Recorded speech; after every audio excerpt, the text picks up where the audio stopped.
Hello, welcome back to Renin Online. MTP Act.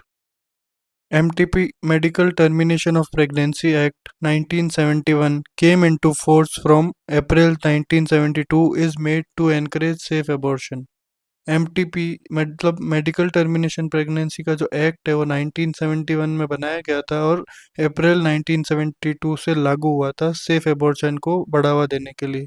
MTP Act provide for the termination of certain pregnancy by a registered medical practitioner with following conditions.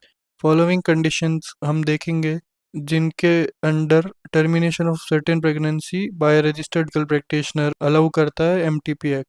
Mother related condition pregnancy might endanger the mother's life, माँ की जान खतरे में हो सकती है तब हमको अबॉर्शन करना पड़ सकता है। प्रेगनेंसी में cause injury to her physical और मेंटल हेल्थ, मानसिक या शारीरिक अगर कोई इंजरी हो रही है मदर को तो भी हमको प्रेगनेंसी को टर्मिनेट करना पड़ सकता है। Women under 18 year of age, 18 साल से कम की लड़की की प्रेगनेंसी हमको टर्मिनेट करनी पड़ती है। सेकंड पॉइंट है फीटल रिलेटेड कंडीशन, इसमें दो पार्ट है। फीटस विद कंजेनाइटल एबनॉर्मलिटीज, जो जन्मजात दिक्कत होती है बच्चे को उसके लिए, और फिजिकल और मेंटल एबनॉर्मलिटीज, शारीरिक और मानसिक जो दिक्कत होती है उसके चलते भी बच्चे को टर्मिनेट करना पड़ता है हमको जल्दी। If pregnancy is a result of rape तो हमको उसको अबॉर्ट करना पड़ता है।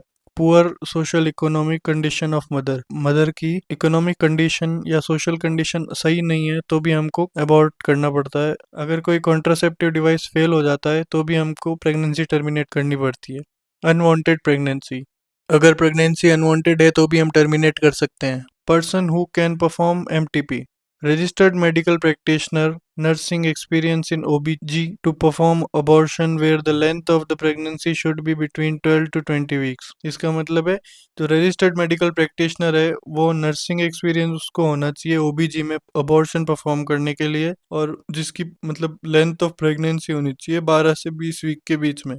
The opinion of 2 RMP registered medical practitioner is necessary to terminate the pregnancy, मतलब मिनिमम 2 हमको रजिस्टर्ड मेडिकल प्रैक्टिशनर की हमको ओपिनियन लेना ज़रूरी है टर्मिनेट करने से पहले प्रेगनेंसी को।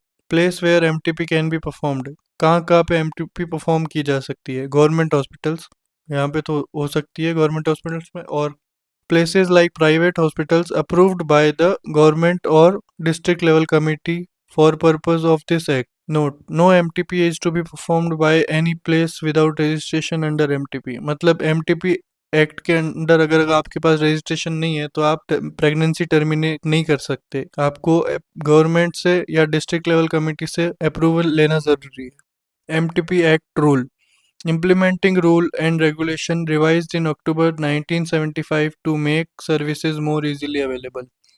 ये रूल्स इम्प्लीमेंट किए गए थे और रिवाइज हुए थे, मतलब वापस चेंज हुए थे इसमें कुछ 1975 के अंदर, जिससे कि सर्विसेज इजीली अवेलेबल करवाई जा सके।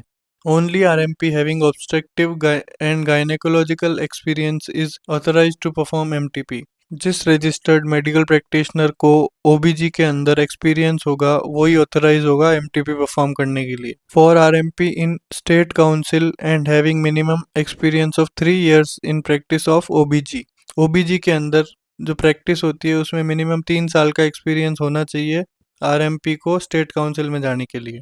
अ post graduation qualification in OBG के अंदर आपको पोस्ट ग्रेड करना ज़रूरी है। 3 year of practice in OBG for those doctors who were registered before the MTP Act 1971 was passed। मतलब ये जो 1971 में एक्ट पास हुआ था उससे पहले के जो डॉक्टर है उनको मिनिमम 3 साल का एक्सपीरियंस होना चाहिए OBG के अंदर। If he she assisted RMP in the performance of 25 of MTP in the approved hospitals, अगर किसी डॉक्टर ने अप्रूव्ड हॉस्पिटल्स के अंदर 25 केसेस ऑफ MTP में परफॉर्मेंस या असिस्टेंस दिया है तो भी वो इसमें, यानी कि अप्रूव्ड हॉस्पिटल के अंदर 25 केसेस ऑफ MTP मतलब टर्मिनेशन के जो 25 केसेस है उसमें अगर किसी डॉक्टर ने असिस्ट किया है तो वो भी एलिजिबल है RMP बनने के लिए। Thank you.